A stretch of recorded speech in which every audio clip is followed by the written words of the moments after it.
My name is Jenna. I was 26 years old, living in Dayton, Ohio, fresh out of a relationship that cost me everything. 2 years of my life, most of my savings, whatever confidence I had left. My college friends Tara and Devon suggested we split rent. I said yes before I even saw the listing. $1,200 a month, split 3 ways. A 3-bedroom ranch on a quiet cul-de-sac. The photos looked clean. Updated kitchen, fenced backyard. The price was suspiciously low for the area, but we were broke and we were tired of searching. The landlord was a guy named Phil. He met us at the door with a firm handshake. His smile seemed practiced, like he'd rehearsed it 100 times. Something about his eyes felt off. Too eager. Too pleased to see us, but we signed the lease that afternoon. Moved in by Saturday. The neighborhood was suburban and sleepy. A dog barked down the block every morning at 6. Kids rode bikes until the streetlights came on. Our next-door neighbor was an older man named Gil, late 50s, thick arms, kept his yard spotless. He brought over cookies the day we arrived, stood on our porch and told us about the area, best pizza place, which gas station to avoid, welcomed us like family. The first 2 weeks were fine. Tara took the bedroom closest to the kitchen. Devon had the back room near the garage. I took the one facing the street. We cooked together most nights, watched horror movies on the couch, argued about whose turn it was to clean. It felt like the fresh start I needed. Then things started disappearing.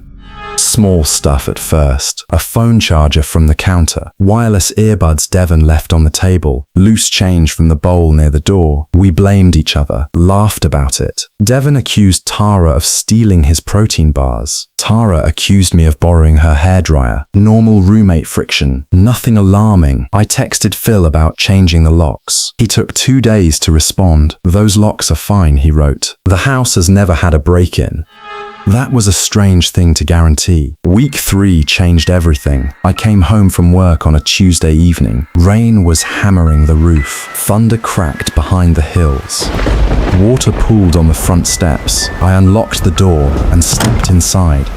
Kicked off my wet shoes. The house smelled different. Not bad exactly, just wrong, like someone else's soap hanging in the air. Something floral that none of us used. I walked to my room. My laptop was gone from the desk. My jewelry box was open, empty. The gold bracelet my grandmother left me, the only thing I had from her, gone. I stood there staring at the empty box, rain drumming against my window. My hands were trembling. I called Tara immediately. She was still at work. Devon was at the gym. Nobody had been home since morning. I called the police.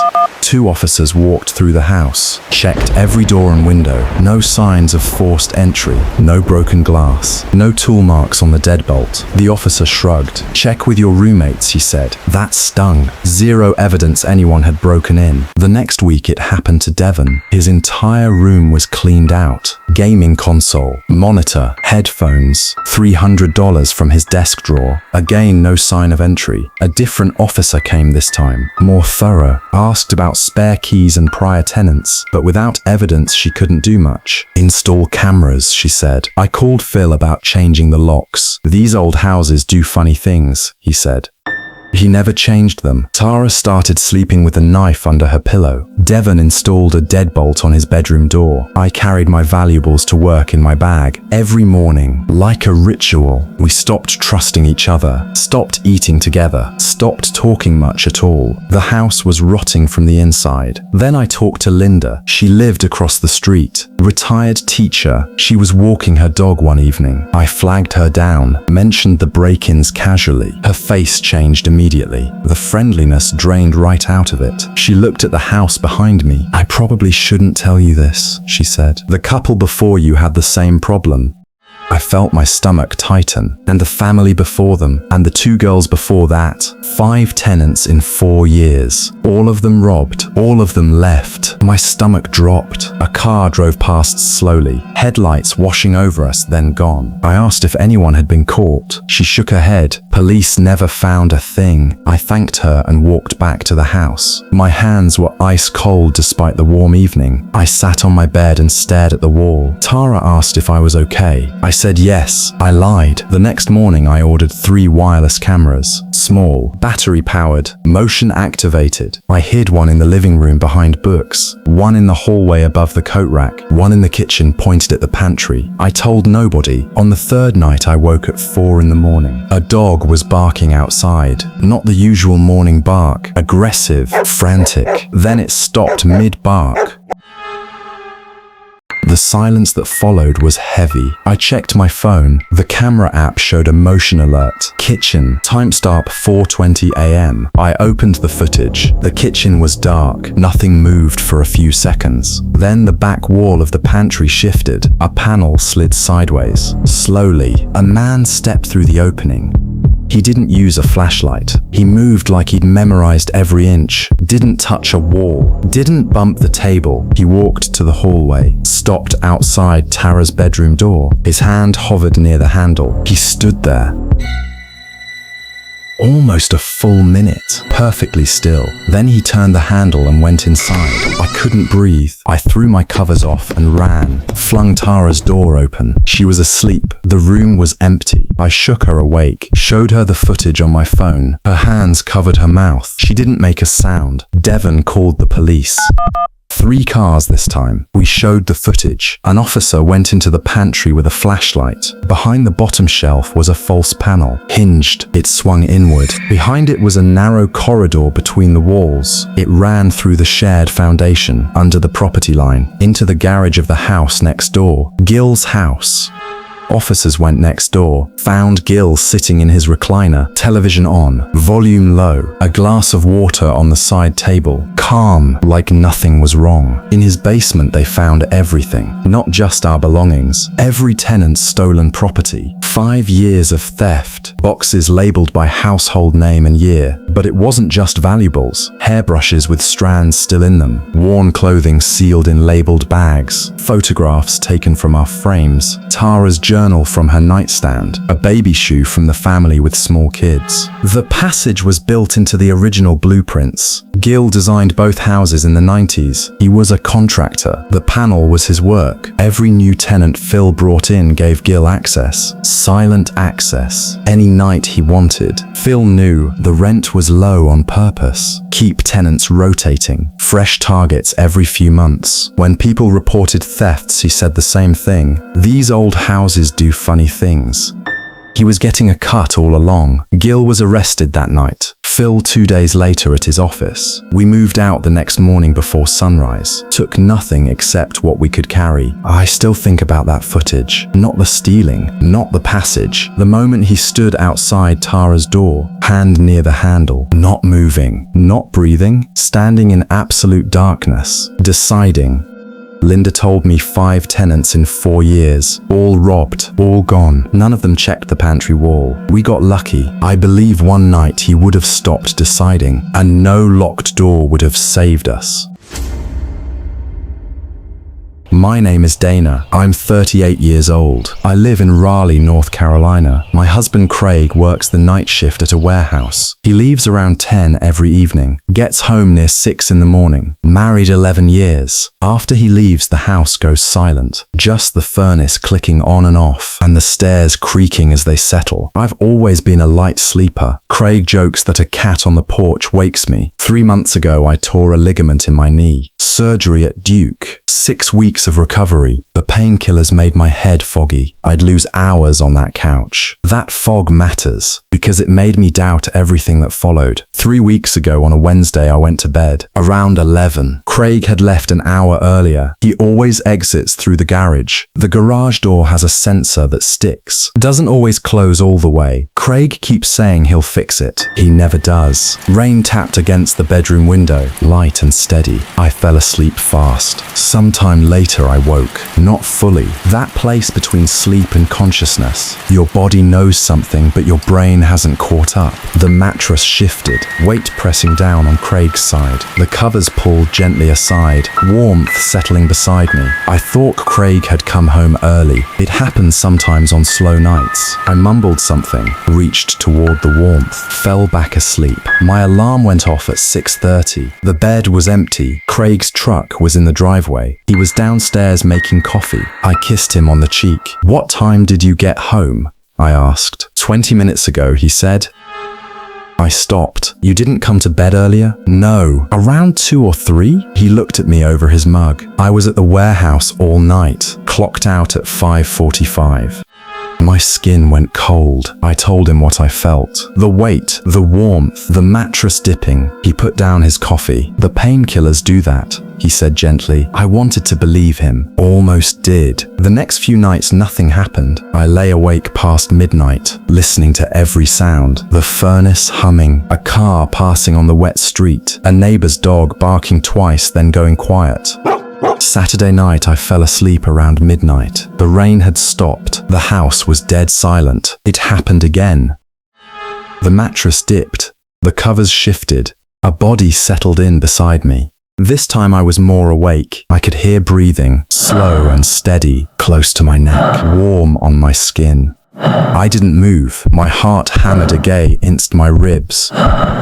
I lay perfectly still, eyes shut, breathing slow, pretending to sleep. Minutes passed, 5, maybe 10. The breathing continued, patient. Then I felt something. Fingers on my shoulder, light pressure, tracing slowly along my skin. Everything in me screamed to move, but something deeper said don't. Something animal, something that knew reacting would make it worse. The fingers stopped. The weight shifted. The bed creaked. Footsteps crossed the carpet. Slow, controlled, down the stairs, each step deliberate.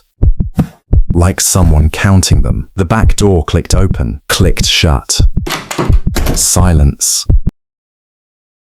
I grabbed my phone from the nightstand, called Craig. My voice was barely there. He was driving home before I finished talking. I told him everything. He sat on the edge of the bed, his jaw tight. He wanted cameras and footage. I said no. Tomorrow I stay awake when he comes. Craig looked at me for a long time. Then he nodded. Monday night Craig left at his usual time, but he didn't go to the warehouse. He parked 3 blocks away, walked back through the alley, let himself in through the front door. Then sat in the hall closet downstairs. Door cracked open, a baseball bat across his knees. I went upstairs, got into bed, no painkillers, completely alert, every nerve humming. I lay on my back and waited. The furnace kicked on at 11. A car drove past outside. Then nothing for a long time. Silence so thick it had weight. At 1:42 I heard it. The garage door, not the motor, the manual pull, someone lifting it from outside, just high enough to duck under, footsteps on the concrete. The interior door clicking open. He was inside. I tracked him by sound. Kitchen tiles, the refrigerator opening and closing. Then carpet in the hallway, the stairs. One step at a time, he knew which ones creaked and avoided them. He'd learned the house. My bedroom door was open on purpose. I lay still, heart slamming. Breathing through my nose, he stepped into my room. I could feel the air change, the faint displacement of someone standing close. He walked to Craig's side of the bed, stood there for a moment, then sat down. The mattress sank. He swung his legs up, pulled the covers over himself. I could smell him, not Craig's warm cedar. Something sharp and chemical. Wrong. His breathing settled, like this was normal for him. I counted every second. When his breathing turned heavy, I moved, slid my hand off the mattress, found my phone on the nightstand, opened it under the covers, sent Craig one word. Now. I heard the closet door open. Craig's boots on the stairs. The bedroom light came on, and I saw his face. Vince, our neighbor 2 houses down, the man who helped us move in last year, who waved at us every morning. He was wearing sweatpants and socks. He'd left his shoes downstairs, like he belonged. Craig pinned him to the wall. I called 911. Vince said nothing, just stared at me with flat, empty eyes. Police arrived in even minutes. He'd been coming in through the garage, the sensor that sticks, the door that never fully closes. He'd figured out the gap months ago, timed Craig's routine to the minute. In his house, they found a notebook. My schedule written out in detail. When Craig left for work, when I took my painkillers, he knew the medication made me groggy. He counted on it. They found photographs of me through our windows. dozens over months. The detective told us later. The notebook showed Vince had visited our bed many times. The entries went back 4 months. Craig fixed the garage sensor the next day. New locks, alarm system. We did everything right, just 4 months too late. I still can't sleep through the night. Every time the mattress shifts, I freeze. Every creak wakes me. I think about that Monday night, lying still while he breathed beside me. That wrong chemical smell on his skin, the mattress dipping under his weight. Knowing exactly what was happening and choosing not to move. That was the longest night of my life. My name is Alan. I'm 43 years old, doctor. I work overnight at a trauma center in Memphis. 12-hour shifts, 7 p.m. to 7 a.m., 3 or 4 nights every week. The rest of my time I sleep, or try to. My wife Carolyn left 2 years ago, said I was never there when it mattered. She took the dog and the good furniture. She was right about all of it. I live alone in a bungalow near Overton Park, built in 1942. The rooms were small, the ceilings hung low, the floors creak everywhere you step, the pipes groan when the heat kicks on, windows rattle when the wind picks up. I bought it because it was cheap, 8 minutes from the hospital. I never planned to love it, just needed somewhere to crash between shifts. The first thing I noticed was the dishwasher. I came home on a Thursday morning, 7:30, tired down to my bones, eyes burning from 12 hours of fluorescent light. I dropped my bag and walked to the kitchen. The dishwasher was running, humming and sloshing behind the closed door. I hadn't turned it on. I lived alone. Nobody had a key. I stood there for a full minute listening, then told myself I must have started it before work. 12-hour nights blur everything together. Did I eat before my shift or after? Did I lock the back door? You stop trusting your own memory. The next week it was the shower curtain. I always push it to the left after I shower, a habit from medical school. My roommate insisted mold grows when it bunches. I came home on a Wednesday. The curtain was pulled to the right, fully closed against the tile. The tub was slightly damp, not dripping wet exactly, but recently used by someone. I told myself, sleep deprivation does this. The shifts that month were relentless. 3 traumas back to back one night. A collision on the interstate, a stabbing behind a gas station, a 17-year-old who coded on my table. We couldn't bring him back. I carried that home for days. I wasn't thinking about shower curtains. Then the couch. I came home on a Monday, set my keys on the counter, walked into the living room, a deep impression on the center cushion, like someone had sat there for hours. I touched the fabric, warm, not room temperature at all. The warmth of a body. That scared me.